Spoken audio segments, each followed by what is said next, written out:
and said, look, states do collapse over a long period of time.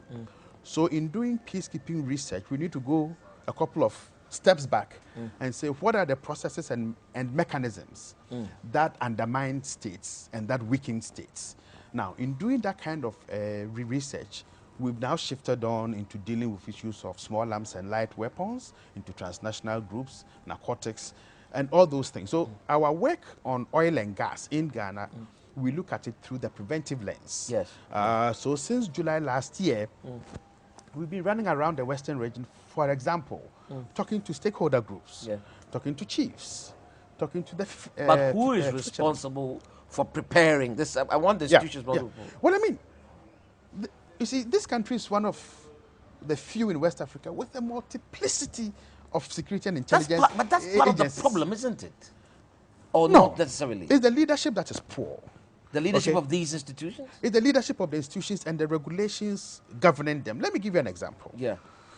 One of the few countries in Africa, possibly with the exception of South Africa, is Ghana, that has an Intelligence and Security Services Act. That is popularly called Act 526 of 1996. Fantastic piece of document.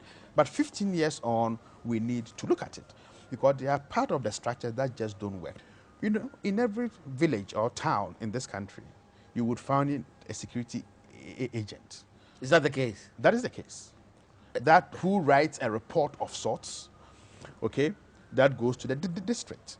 Okay, this is from the Ministry of National Security? No.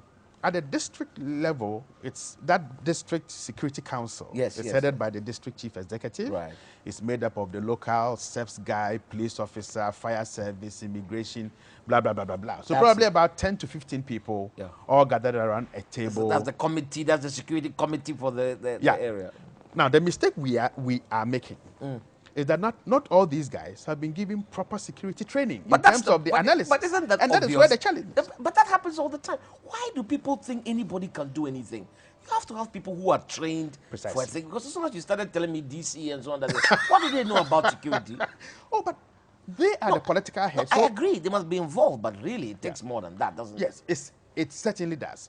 And I think one of the clearest examples of the failure of this structure, and that's why I was talking about leadership, is that in the Yendi crisis, the BNI officer was first class, sterling, solid analysis of what was developing. But we didn't act on it. We didn't act on it. Why? Just the usual lack of... Well, probably somebody didn't even read it at all. That for this officer, he's even writing too much. We are not even too sure. I'm coming back to my question, Kwesi. I'm asking you what institution is responsible so we can pay attention for these things, to train these people, prepare them. It comes from the district, the... No, at a national level, I want to know. The National Security Outfit. Outfit. Okay, and led by the National Security Council. Yes, but there's a ministry, isn't there? There isn't a ministry yet. You see, that is part of the game. If there is a minister for national security, like Mr. Totobi Kwashi, in the old days, used to be, then that minister is accountable to Parliament. That's the point. You have to hold somebody accountable. But right now, there's no substantive minister for national security. So national security is run by who? By what? I mean, well, right now it's run by the coordinator in conjunction with the National Security Council. Wow. Okay, but we need someone who appears before first the Parliamentary Defense Committee on Interior and says, this is my annual report. Okay. These are my plans. Parliament can then grill the person. You see, there is nothing secret about security anymore. That's part of the problem. I mean, it's almost like, Okay, but we seem to be caught up in the pre-1989 thinking that security must be secret, it must be confidential, it must be for your eyes only, blah, blah, blah, blah, blah.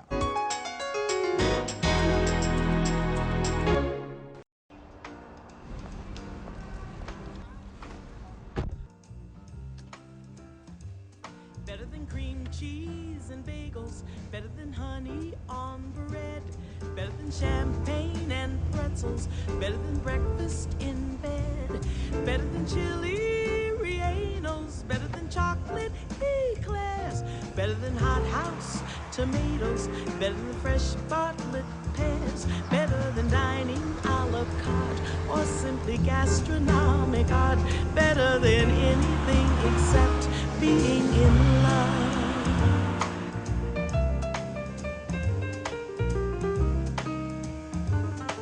So much better, better than anything.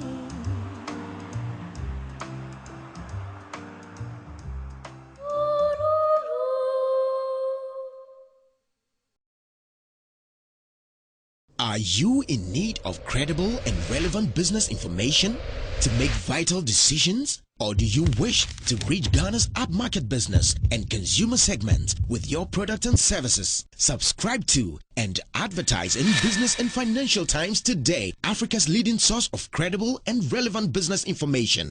For enquiries, contact 021-785-3667 or visit www.thebftonline.com. So you're one of those few people I hear all the time talking about security issues. I hear you on radio. Everybody defers to you and so on. Do they listen to you? Do people in authority listen to you? Are you sharing your views, your knowledge with anybody at all? David, I'm not sure. Let me explain this. There is a basis in this, or there is a conception that, well, I've done some research, I have some knowledge, I'll go knock on ministerial doors and say, look, this is what I've got. I think that is unethical. Occasionally, I'm called and my views sought. But my views are not sought in a way that says, look, Kwesi, you are an independent-minded person. You've done this research. Can you explain aspects of it to us? What suggestions and options do you have? I think more often than not, it's, oh, well, look, we are seeking your views. You know, it's good, but can't you lay off a bit occasionally? Calm down. Calm down. Don't yeah. talk too much. You know, you say too many sensitive things. You say too many sensitive things. Be careful of your high blood pressure. You know, and I said a lot. They don't even take you serious. No, they don't. But I think, for me as a person, that helps my international reputation because, you know, I get jetted all around the world, first class, Doing business what? class. Doing the same thing for other governments and think tanks. But you know, your government would like you to cool down. Cool down for me. What did what did that singer say? Cool down for me, little nurse, or nightness or something. You're running too fast for me, or something like that. Yeah, I guess I'm running a little bit too fast, but that is what it's all about. But Kwesi, maybe it's because you frighten people. I mean, everybody says things are calm and cool, and here you are suggesting that things are not calm. It's more risky than we think. I mean, you know,